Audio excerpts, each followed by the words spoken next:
7 बजने वाले हैं। वक्त है अपना बिहार का। आपके साथ मैं हूं शिप्रा झा और बुलेटिन की शुरुआत इस वक्त की बड़ी खबर के साथ करेंगे और सूत्रों के हवाले से आपको बड़ी खबर बता दें। जाति जनगणना के लिए सरकार ने तैयारी शुरू कर दी है।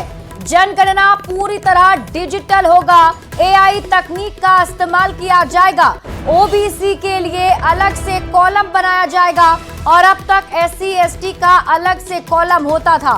जनगणना के दौरान करीब 30 सवाल पूछे जाएंगे। अधिकारियों के लिए ट्रेनिंग कैंप भी लगेगा। तो इस वक्त की बड़ी खबर आपको सूत्रों के हवाले से बता रहे हैं। देखिए, कल ही केंद्र सरकार की तरफ से बड़ा फैसला लिया गया कि सरकार अब देश भर में जातीय जनगणना कराएगी और सूत्रों के हवाले से अब खबर है कि इसकी तैयारी भी सरकार ने शुरू कर दी है। तो पूरे देश में इस वक्त हर किसी की जुबान पर एक ही मुद्दा है, जातीय गणना। मोदी सरकार ने पूरे देश में जातीय गणना कराने का फैसला ले लिया है और केंद्र के इस फैसले के बाद विपक्ष का सबसे बड़ा चुनावी मुद्दा बेअसर हो गया है। अब एनडीए के नेता कह रहे हैं कि मोदी है तो जातीय जनगणना भी मुमकिन है, तो विपक्ष भी इसका क्रेडिट लेने की कोशिश कर रहा है।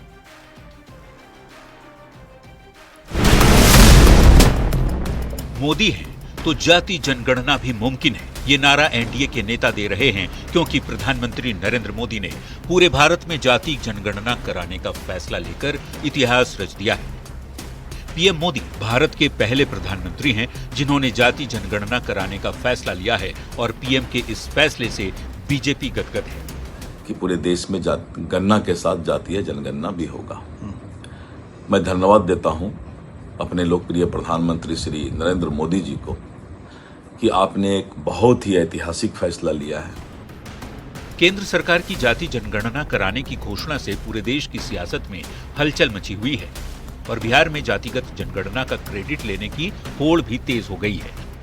जेडीयू ने 1994 में नीतीश कुमार का संसद में दिया बयान जारी कर ये साबित करने की कोशिश की है कि जाति जनगणना की पहल नीतीश कुमार ने ही की थी। इस देश में 1931 में जात के आधार पर जनगणना हुई थी, कास्ट सेंसस हुआ था। उसके बाद से कास्ट सेंसस नहीं हुआ है। आज हर जाति दावा करती है कि मेरी आबादी इतनी है, मेरा ये इतना प्रतिशत है। इसलिए एक बार इस देश में जाति के आधार पर जनगणना हो जानी चाहिए और जात के आधार पर जनगणना करने के पश्चात जितनी भी जातियां इस देश में बसती है सबको आबादी के हिसाब से आरक्षण दे दिया जाना चाहिए। तो विपक्ष भी क्रेडिट की रेस में पीछे रहने वाला नहीं। कांग्रेस और आरजेडी दोनों ही पार्टियां खुद को जातिगत जनगणना का सूत्रधार बताने की पुरजोर कोशिश कर रही है। कास्ट सेंसस का अनाउंसमेंट किया, हम इसको सपोर्ट करते हैं, पूरी तरह सपोर्ट करते हैं। मगर हम टाइमलाइन चाहते हैं। हम जानना चाहते हैं ये कब तक होगा और ये एक पहला कदम है। हमारे पुरखों की जीत है, समाजवादियों की जीत है, लालू जी की जीत है। आपको पता होगा 96-97 में भी कैबिनेट से जो है पास किया गया था कि 2001 का जो होगा उसमें जनगणना जो होगी उसमें जाति आधारित गणना भी कराया जाएगा। देश में खासकर बिहार में जाति यदि सबसे बड़ा मुद्दा ना हो, फिर भी ये सबसे बड़ी सच्चाई है कि चुनाव इसी मुद्दे पर लड़े जाते रहे हैं। राजनीतिक जानकार मानते हैं कि भारत में कास्ट सेंसस जैसा बड़ा फैसला लेना एक साहसी कदम है और यदि पीएम मोदी ने ये ऐतिहासिक फैसला लिया है तो इसकी तारीफ होनी चाहिए। ठीक है, राहुल गांधी जी इधर जातीय जनगणना की बात कर रहे हैं, लेकिन मनमोहन सिंह से लेकर के और बाद के चरणों में जब मिली जुली सरकार रही, समाजवादियों की भूमिका रही, उन्होंने भी कास्ट सेंसस का साहस नहीं कर पाए। तो अगर मोदी जी ने कहा कि हम सेंसस के साथ कास्ट सेंसस भी करेंगे तो एक साहसिक फैसला। बिहार में इसी साल चुनाव होने हैं। जातीय गणना यहाँ सालों से एक महत्वपूर्ण मुद्दा रहा है। अब तक विपक्ष सरकार को इसी मुद्दे पर घेरता रहा है, पर केंद्रीय कैबिनेट के इस फैसले ने विरोधियों के सबसे बड़े हथियार को बेकार कर दिया है। पटना से संवाददाता आनंद अमृतराज, रवि एस नारायण और अमित कुमार के साथ ब्यूरो रिपोर्ट, न्यूज़ 18। तो मोदी सरकार के जातीय जनगणना कराने के फैसले पर पक्ष भी खुश है और विपक्ष भी। पटना में पोस्टर लगाकर दोनों ही तरफ से क्रेडिट लेने की होड़ मची हुई है।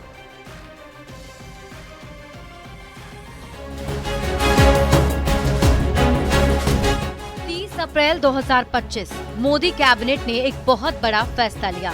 फैसला जातीय जनगणना कराने का। ये शायद भारतीय राजनीति में हुए उन चंद फैसलों में से एक होगा जिस पर पक्ष तो खुश है ही, विपक्ष भी खुश है।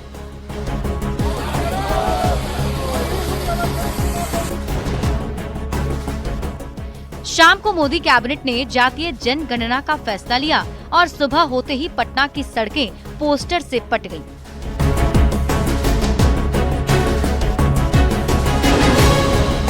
बड़ी बात है कि पोस्टर पक्ष से भी लगाए गए और विपक्ष की ओर से भी।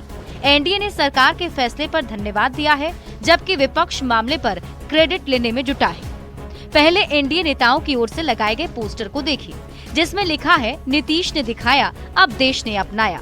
प्रधानमंत्री श्री नरेंद्र मोदी जी को धन्यवाद, जातिगत गणना बिहार से भारत तक। बेहद खुशी और गर्व का विषय है कि बिहार ने जो पहल किया जातिगत गणना को लेकर, जिसको केंद्र सरकार ने पूरे देश भर में कराने का ऐतिहासिक निर्णय लिया है।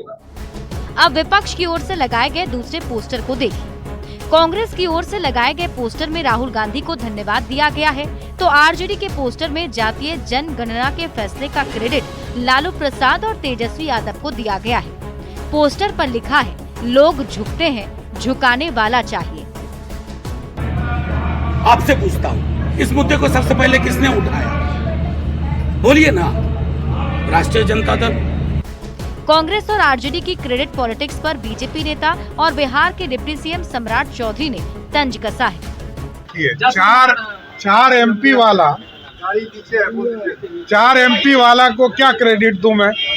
बिहार में हुई जातीय गणना पर भी कुछ इसी तरह की क्रेडिट पॉलिटिक्स हुई थी, जैसी पूरे देश में जातीय जनगणना कराने के मोदी सरकार के फैसले पर हो रही है।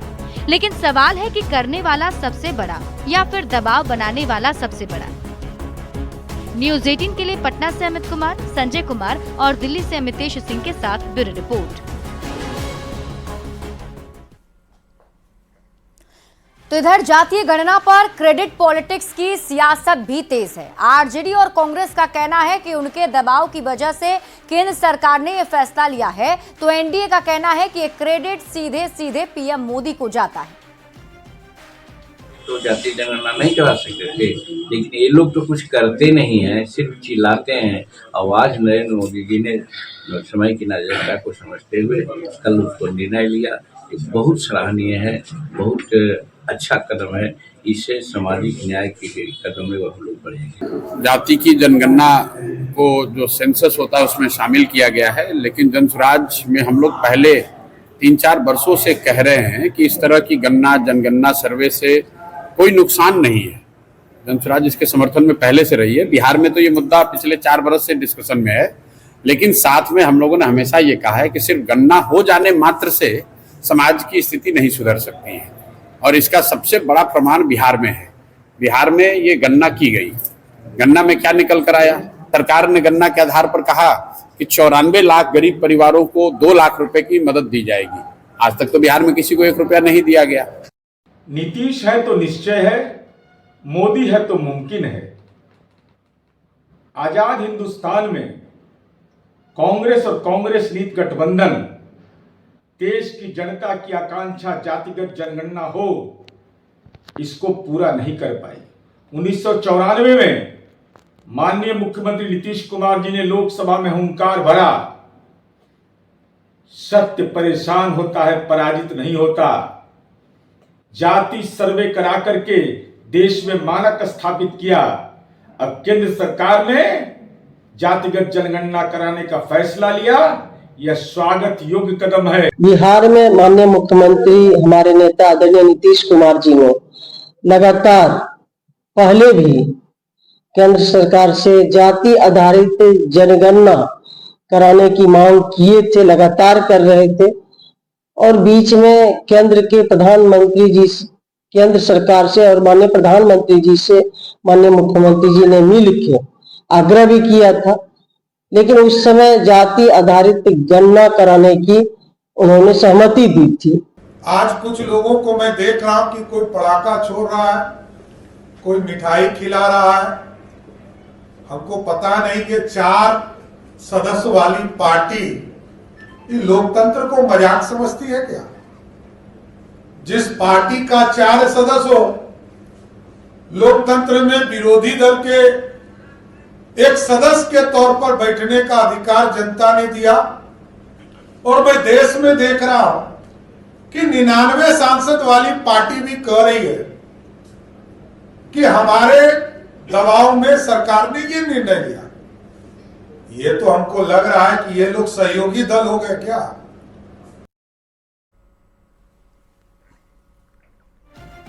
जातीय गणना कराने के केंद्र सरकार के फैसले पर क्रेडिट पॉलिटिक्स जारी है। पटना में कांग्रेस के प्रदेश मुख्यालय में कांग्रेस पार्टी ने इसे अपनी जीत बताते हुए जश्न मनाया है और प्रदेश अध्यक्ष राजेश राम ने कहा कि कांग्रेस पार्टी की नैतिक जीत है। राहुल गांधी ने सदन में कई बार इस मुद्दे को उठाया। ये राहुल गांधी की जीत है। तो कांग्रेस प्रभारी कृष्णा अल्लावरू ने कहा, तेलंगाना में जातीय गणना के बाद आरक्षण का दायरा बढ़ गया, बिहार में ऐसा क्यों नहीं हो रहा है? जनगणना करा के रहेंगे और आज केंद्र सरकार इसको मान ली है। ये राहुल गांधी जी का जीत है और केंद्र में जो है जिस तरह से इसको स्वीकार किया, हम लोग केंद्र को भी धन्यवाद देते हैं कि आपने राहुल गांधी जी के उस संघर्षों का मान किया। जहाँ तक बीजेपी और केंद्र सरकार की बात है, सीधी सी बात यह है कि बिहार में आरक्षण बढ़ाया क्यों नहीं जा रहा है। यहाँ पे जनगणना हो गई है, तेलंगाना में जनगणना हो गई है, तेलंगाना में आरक्षण बढ़ाया गया है, बिहार में क्यों नहीं बढ़ाया जा रहा है? मूल मुद्दा तो ये है। इसी से पता चलता है कि किसकी मंशा क्या है। जहां हमारी सरकार है, हमने आरक्षण बढ़ा के दिखाया है, ये भी बढ़ा के दिखाएं, क्यों नहीं दिखा रहे? तो सर बिहार में बड़ा मुद्दा बनाने वाले थे, लेकिन मुद्दा तो खत्म कर दिया। मुद्दा तो शुरू हुआ है ना, जातिगत जनगणना करने की बात हुई है, हमने तेलंगाना में करके दिखाया है, वहाँ पे आरक्षण बढ़ा के दिखाया है। बिहार में जातिगत जनगणना हो गई है, आरक्षण क्यों नहीं बढ़ रहा है? आरजेडी के राष्ट्रीय अध्यक्ष लालू प्रसाद ने केंद्र के जाति जनगणना कराने के फैसले के बाद एक पोस्ट किया और उस पोस्ट में उन्होंने कुछ ऐसा लिखा जिस पर बवाल मच गया। लालू प्रसाद के पोस्ट पर केंद्रीय मंत्री गिरिराज सिंह ने करारा पलटवार किया है।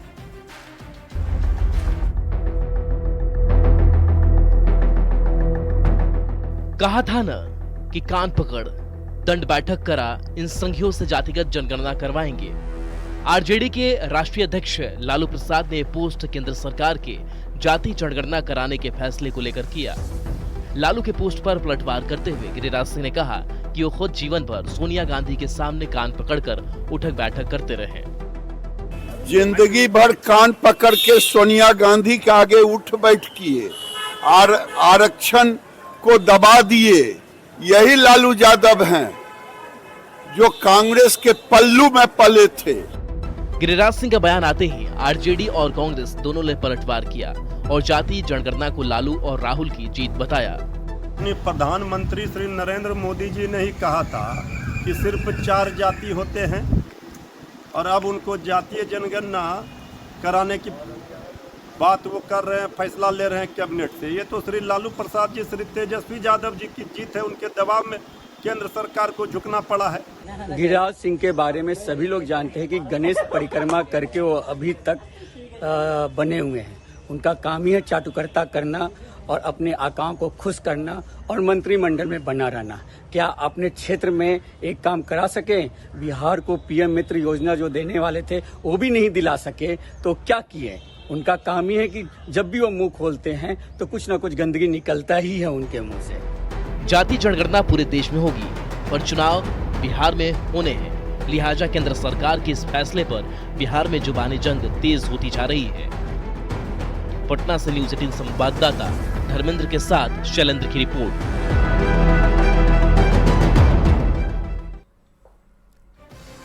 केंद्रीय मंत्री चिराग पासवान को बिहार की सियासत पसंद है। चिराग बिहार लौटने के लिए बेताब हैं और वो बार बार कह रहे हैं कि उन्हें बिहार वापस जाना है। केंद्र में वो ज्यादा दिन नहीं रहना चाहते हैं, बिहार में रहकर काम करना चाहते हैं। सवाल ये कि आखिर चिराग क्या चाहते हैं?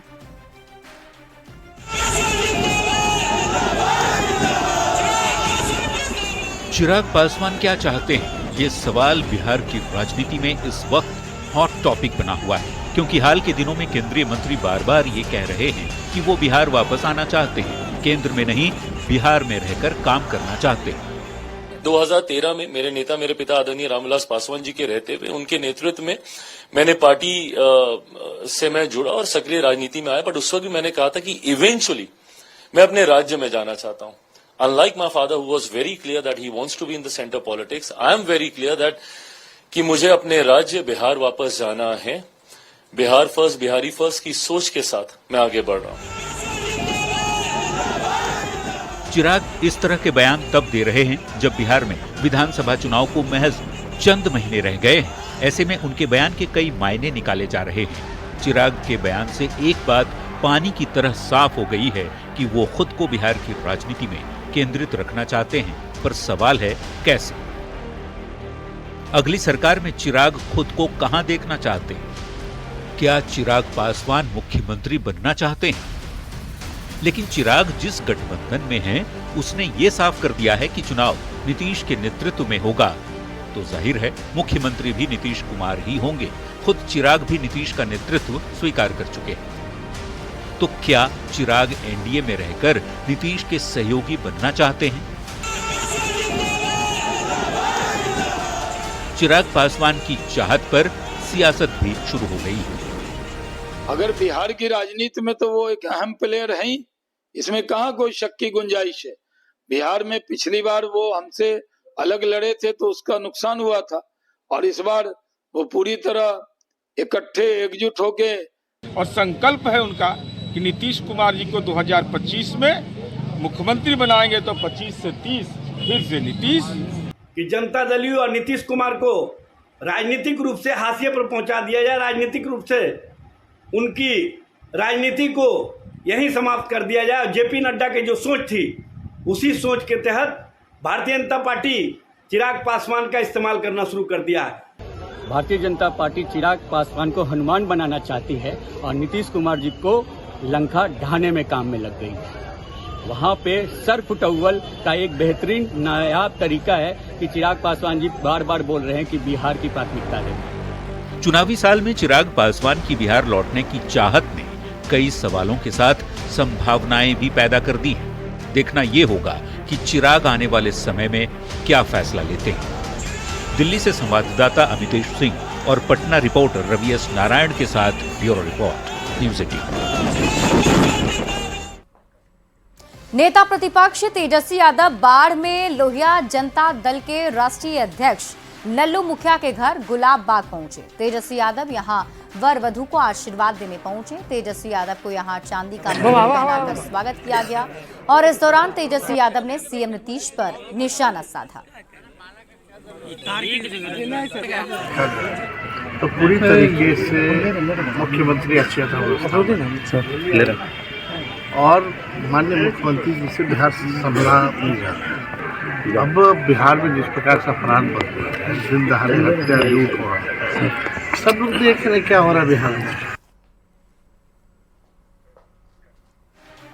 बढ़ते आगे और आपको दानापुर से खबर बताते हैं, जहां शर्मसार करने वाली वारदात सामने आई है।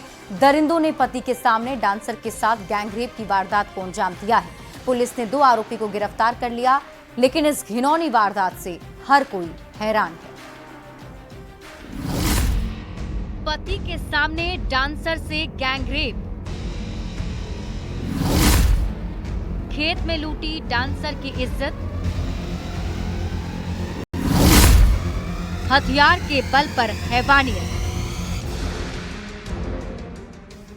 दानापुर के शाहपुर इलाके में दरिंदों ने हैवानियत की हद पार कर दी। शादी समारोह में डांस करने आई महिला डांसर के साथ उसके पति के सामने गैंगरेप की वारदात को अंजाम दिया गया।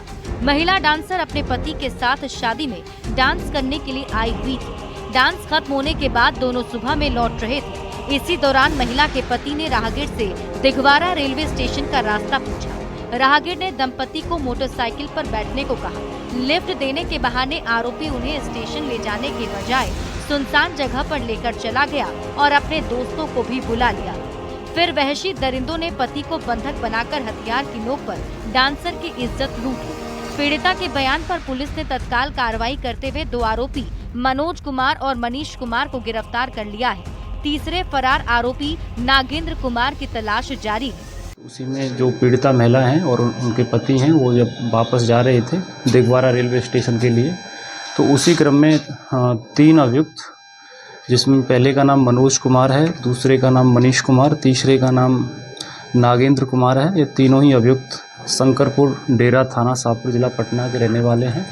इन लोगों ने जब महिला वापस जा रही थी तो मौके का फ़ायदा उठाकर इनके साथ सामूहिक बलात्कार किया और इसमें से हम लोगों ने 2 अभियुक्तों को गिरफ्तार कर लिया है, जिसमें डांसर के साथ गैंगरेप की वारदात से पूरे इलाके में सनसनी फैल गई। दानापुर में डांसर के साथ घिनौनी वारदात से हर कोई हैरान है। हालांकि पुलिस ने 2 हैवान को गिरफ्तार कर लिया है, लेकिन महिला डांसर के साथ शर्मसार करने वाली इस वारदात से महिलाओं की सुरक्षा पर फिर सवाल खड़े हो रहे हैं। न्यूज़ 18 के लिए दानापुर से अमरजीत शर्मा की रिपोर्ट। और अगली खबर आपको मोतिहारी से बताते हैं, जहां सुगौली में सोयाबीन तेल से भरा टैंकर पलट गया। पलटने के बाद टैंकर से तेल गिरने लगा, जिसके बाद आसपास के लोग बाल्टी, डब्बा और बोतल लेकर तेल भरने लगे।